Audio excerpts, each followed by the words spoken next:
Ito yung China Inkjet printer. Printer head. Copying. Cleaning.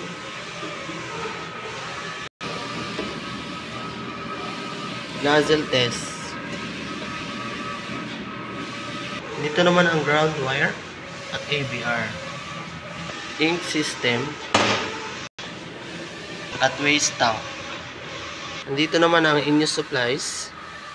Nandito naman po ang aming stocks at unused. At ang unused sabli roll. Sa consumable naman, ang na-consume namin 1.55 ay 3. 2 cyan,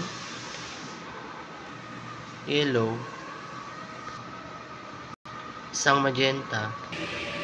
Naka 265 meters naman kami na run last week. Ito naman ang aking printer daily checklist. Maraming salamat.